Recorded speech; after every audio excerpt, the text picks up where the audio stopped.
Happy Monday. I think my lighting's a little odd today, but we're going to keep going because my head feels okay with this lighting. So, today I wanted to talk about false pride because I heard that mentioned in one of our readings in my meetings I don't know, last week, and I thought, what is that?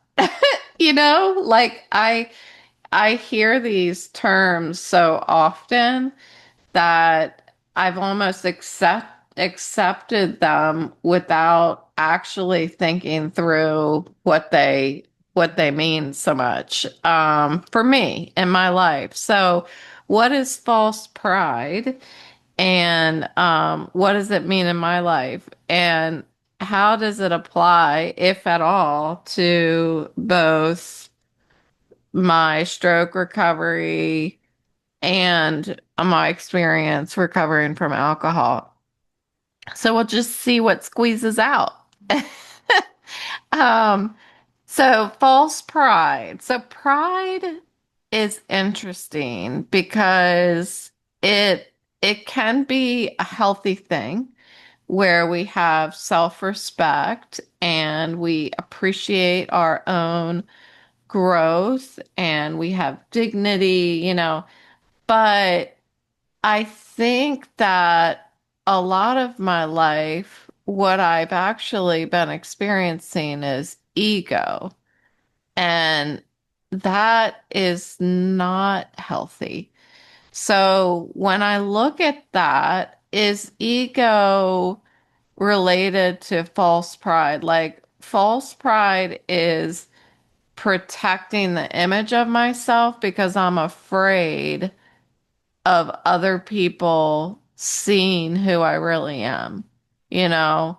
And it reminds me a lot of, like, I'm in the process of writing my chapter of my book about denial, like going through denial again and going through that period where I went back to work after my short-term disability. And I'm thinking I should be able to handle this. I should be able to get back to my normal life. And I was ignoring all the signs that I had changed, and nothing was going to change the pain I was dealing with um, unless I changed what was going on between my ears. I didn't want anyone to know that I was struggling. I wanted other people to think I had it all together, and I didn't want to be a burden on other people. And this is parallel. This experience is parallel to my sobriety, my recovery from alcoholism. And well, before I started recovering from alcoholism, that when I was reaching that low point where I was thinking I should be able to handle a drink, I should be able to stop. I should be able to just have one. I didn't want anyone to know I was struggling. I wanted everyone to think that I had my shit together. And I also didn't want to ask for help. Was that because I didn't want to be a burden on people? Probably a little bit, but I think the more prevalent thoughts were, I don't want to stop. So false pride can look like strength from the outside. It can look like courage when really there is fear running the show underneath. So the fear that is underneath false pride, again, um, wanting to portray something different than what I'm really feeling on the inside. So, the fear that's underneath is really fear of what people are gonna think of me. So fear of being judged. So, let's look at it from both perspectives. In my alcoholism, fear of being judged that I can't handle my drinking, that I'm an alcoholic, that I suck, that I can't do life the way that everybody else. Fear of rejection, like if I stop drinking, none of my friends are going to want to hang out with me. Fear of disappointing people, that I'm weaker than they thought I was. I'm incapable. I'm not perfect. Fear that I can't control it, that I don't have enough willpower. Um, and what that ended up looking like is lying. I was carefully and continuously editing what other people saw about me. And so when I look at stroke recovery, I felt the same way when I was in that very difficult period where I was trying. So I had had my stroke. I went on disability for 3 months, and then I went back to work because that's what you do. You get better. When you get sick, you get better, and then you go back to life. And so I did that and I went back to life. And what happened was no matter how much I tried to show up for my life, it wasn't the same me that was showing up. And I was starting to see that. I was starting to recognize in myself, even though I was in denial, recognize in myself that I wasn't quite thinking the same. Like I wasn't able to complete sentences the way that I wanted to. Like I couldn't find the words that I used to be able to easily say. I couldn't find those words anymore, and I started to have to um, accommodate by choosing different words. So I was starting to the way that I expressed myself was starting to change. What was inside, what I was feeling hadn't changed, but the way that I expressed it changed. The way that I navigated visually through things changed. And I didn't want to tell anybody. I didn't want to tell anybody just how hard it was for me to think, for me to find words. Because I didn't want to be judged. I didn't want people to think that I got stupid. And I have been mentioning that a lot lately because it's really something that I hadn't articulated as much as I think I should have. And so I'm trying to really get comfortable saying it because that's what it felt like. And I think it's important for other people who have had a stroke to be able to say, if this is how you feel, that I felt like got stupid. I felt like I was stupider after my stroke. Um, so I had fear of being judged. I had fear of being rejected. Like, you can't do this job anymore. Um, I was fearful of disappointing people a lot.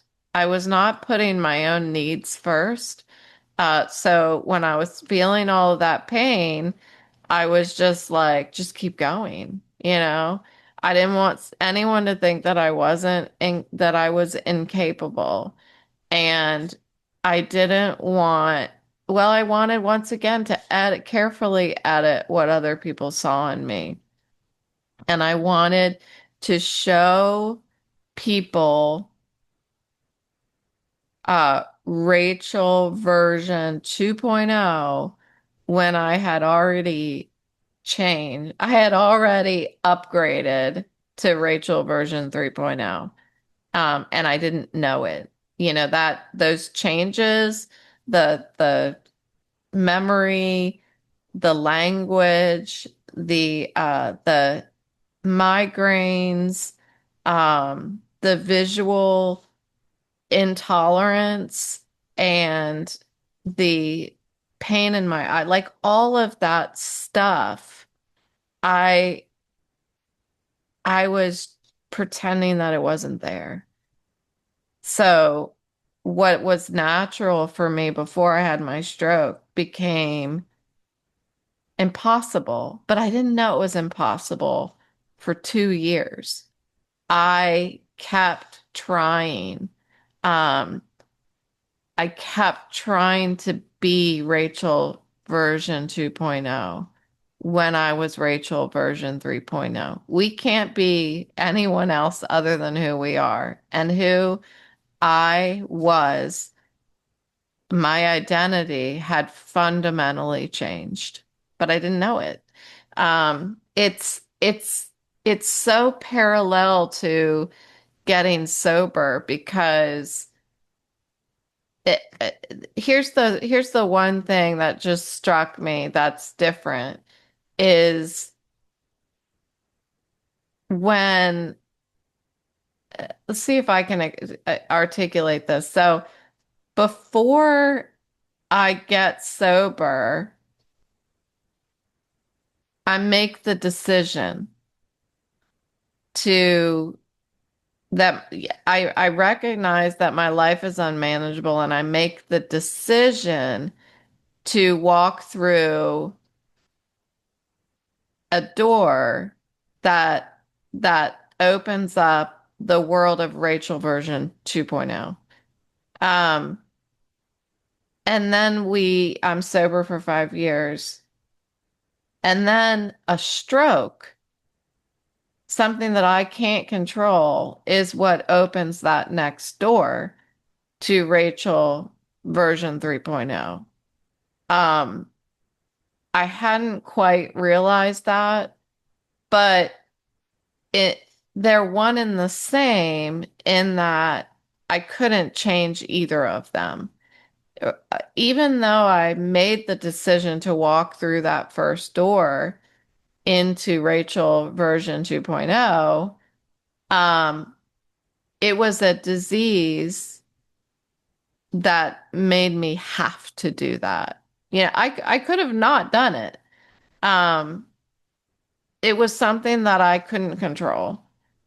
I couldn't change that led me to walk through that door. So in that way, it's the same as the stroke. Both were invisible diseases, if you will, that I couldn't change about myself.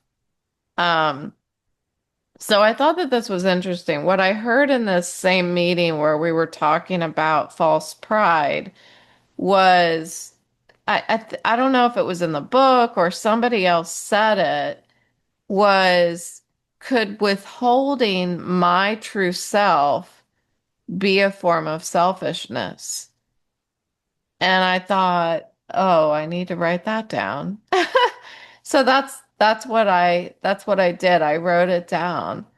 Because I wanted to think through and talk about why hiding myself is being selfish.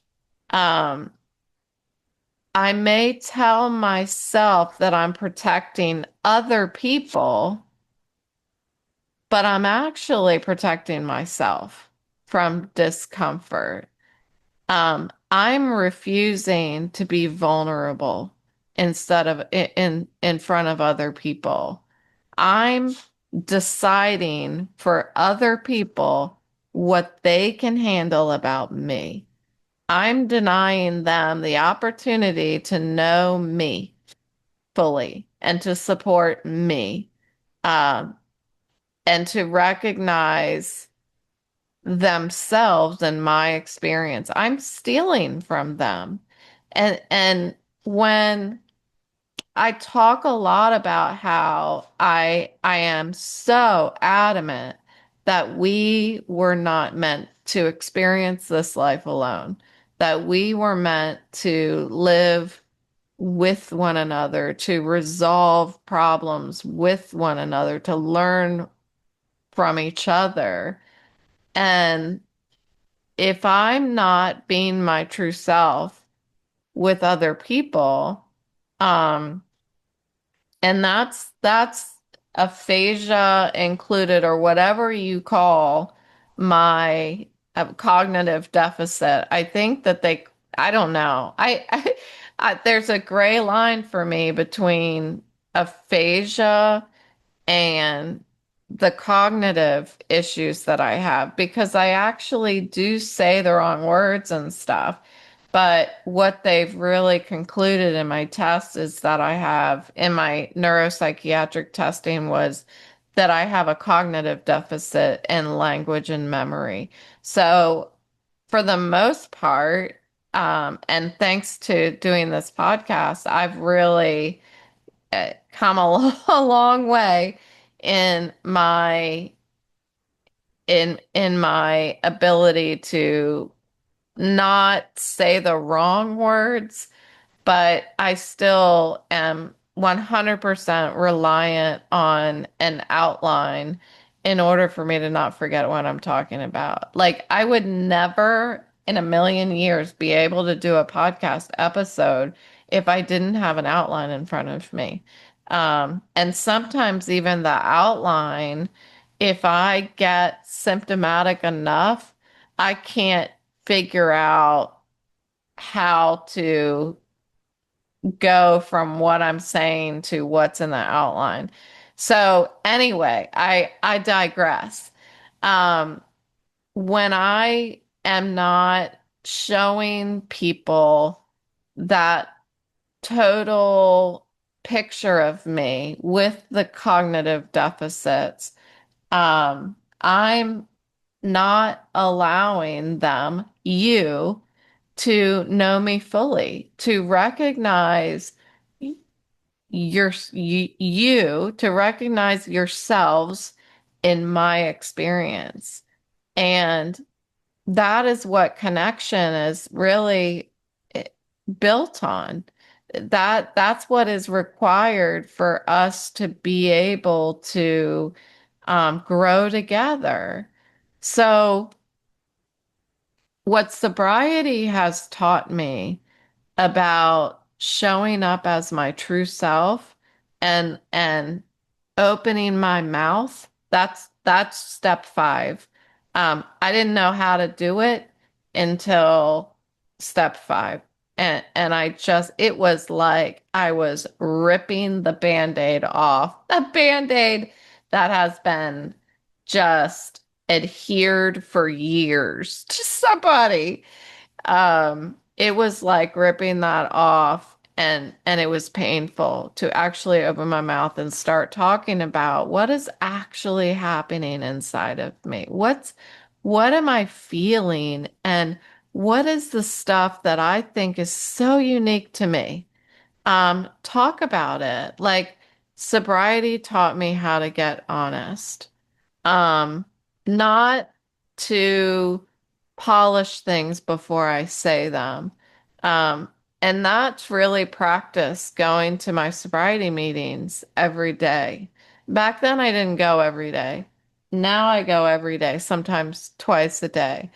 Um, because I can go to a meeting and I can share, and I finally see in other people's nods and other people's expressions that I'm not the only one who's ever thought what it is that I'm sharing. I my experiences are unique to anyone else's in the whole world. And yet they what a they rhyme with other people. There's somebody who always says, although are, you know, we're not the same, or not, our experiences aren't the same, they rhyme. And I like that. Or they are parallel to each other or something like that. Um, when I heard other people tell their truth, what was happening between their ears, it gave me permission to open my mouth and tell mine. And then eventually that willingness to share my experience became helpful to other people. So that experience was happening for me, and then I was able to share it. So my experience became experience, strength, and hope for someone else. And the only way that that can happen is if I open my mouth. Um, I I don't filter what I'm gonna say. Um, the only way that what I say it becomes useful to other people is if I share the pain and I share and I'm not hiding anything. If I don't, if I keep things back, um, if I try to pretend I'm somebody that I'm not, it could sneak back in. That false pride can sneak back in. Um, 10 years of sobriety and I still get fearful. I still have a big fat ego that will blow the roof off of this house. Um, and I know I still fall into this image management um mindset. Um, so false pride can also be a little more subtle where let's say for example somebody asks me a question and I don't know the answer but I give them an answer anyway. That is a really, I think, simple and example that we've probably all experienced at some time in our life, that I want to have the answer. I want you to say that or see that I know what I'm talking about. Or when somebody says, "How are you?" and you say, "I'm fine," when you're not fine, because the truth feels exhausting. Another thing that I hear all the time is to not compare my insides to someone else's outsides. And I do that constantly. Constantly. Um, I think that the program has taught me how to be more aware of it, like more self-aware, but I'm constantly thinking subconsciously, I'm protected, like I'm constantly thinking this is the part of me I need to protect. You know, I look at this other person, whether it's the way they look, whatever they're saying, they're smarter than me, it changes its dynamic as I go through different recoveries, but I can look at somebody now as I'm in stroke recovery and suffering from that feeling that I got stupider from my stroke and look at somebody else and be like, man, they're really smart. Man, they have it all together. Oh, they're so important in their jobs. And that's because I'm protecting this part of me that was changed forever from my stroke. So the stroke and the disability challenged another layer of my pride because losing independence really brought me to this new confrontation with myself, needing help, having limitations, losing my abilities, struggling for words. Um, has left me in a very vulnerable state that I still have a hard time admitting is happening.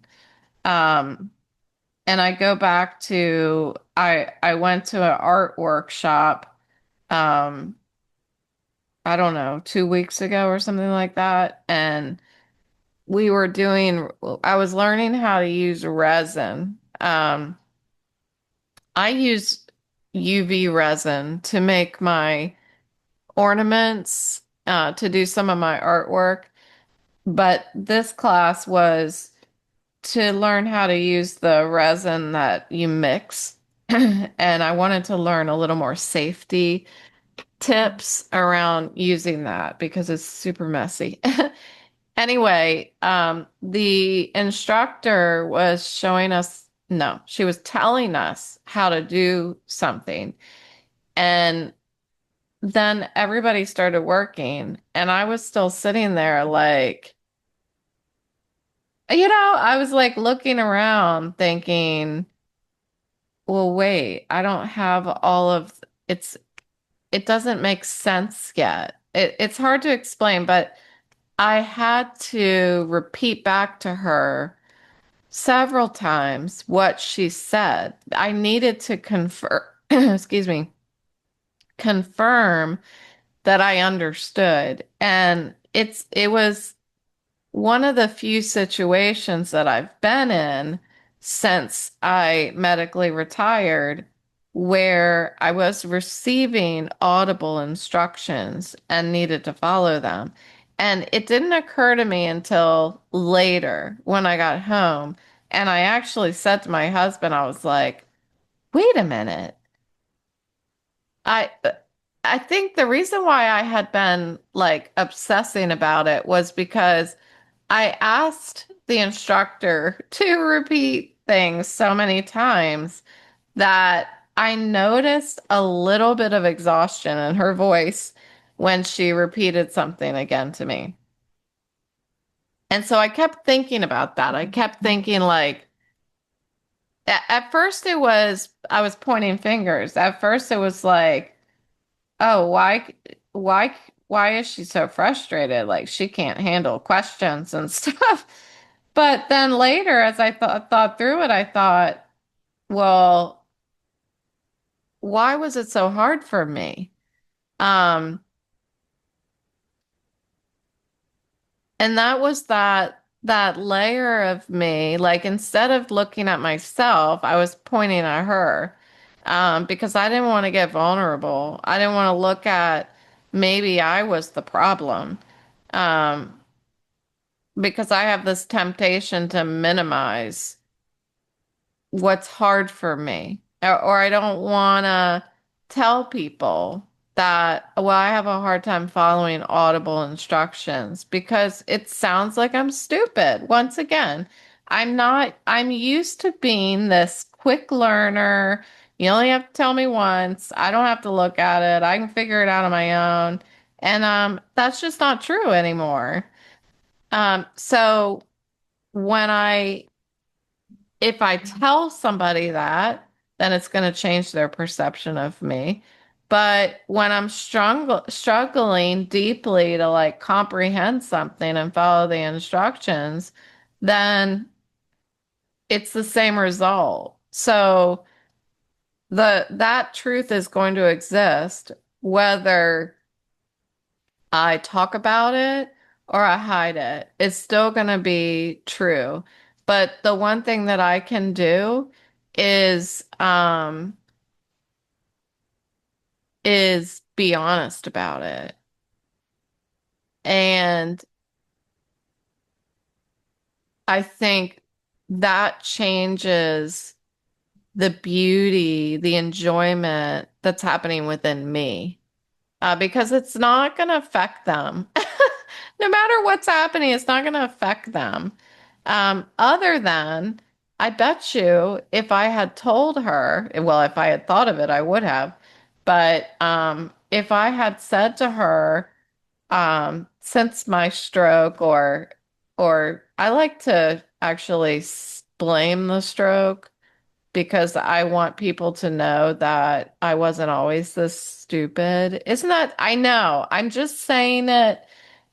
It's probably making you cringe, but I'm saying it because I want to be honest about what I'm thinking and what I'm feeling, not because I think it's true. Like if I heard somebody else say that, I wasn't always this stupid before my stroke, I would just be like, I don't ever want to hear you say that again because I have a lot more empathy for other people than I have for myself. So I'm saying it out loud because I want to work through what's actually going on between my ears. That is going to, I think, serve me in the future. If I say it out loud, I can hear the absurdity in it. That when I say that, you know, well, I want to tell them that I wasn't this stupid before my stroke. Like I can hear, it almost makes me cringe. I can hear how terrible that is. That's what I think about myself. Um, but that's why it's important to talk about it. And and that's what I think will get me past that false pride and stop trying to serve people the me that I think I want them to see.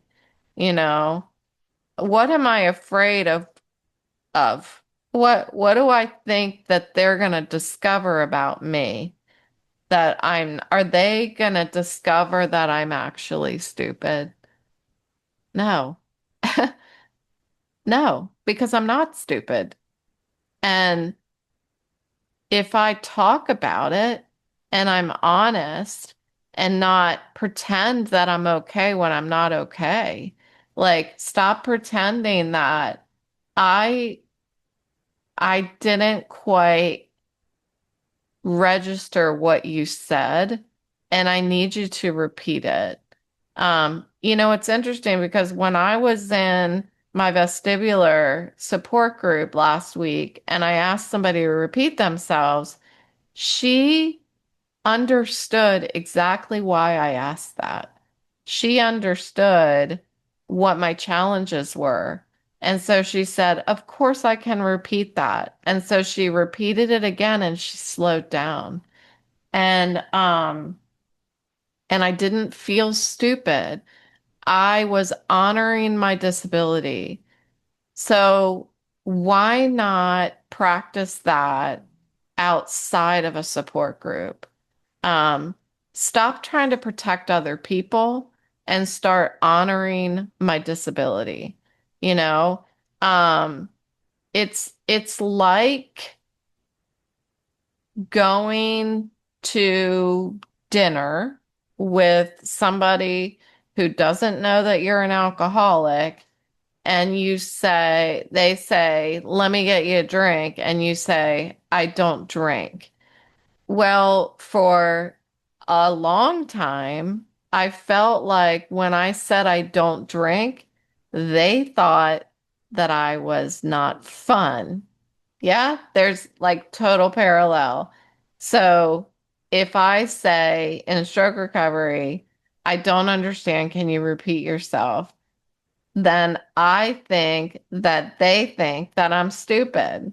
Wow. Sometimes I start a podcast episode and I don't know where it's going to go. And I love what gets squeezed out. And that's what gets squeezed out is constant similarities and parallels with what I experience um, in sobriety and what I experience as a stroke survivor. So I'm going to learn from that and learn that I should not be ashamed to share exactly who I am and where I am. That is an intimacy in a relationship that I can provide, that only I can provide on my side. Um, that is honesty, and that is what can strengthen connections. So I'm going to continue to practice it because it's important to me. And I think that's where I can build healthy boundaries for myself and understand that even though I have these challenges, um, my ability to do things um, still matters and still deserves that extra instruction, that extra support. And when I get more comfortable talking about it, I think that those fears will dissipate. So, great topic. I don't know if you agree, but I got a lot of this. So thanks for joining me, and I'll talk to you next time.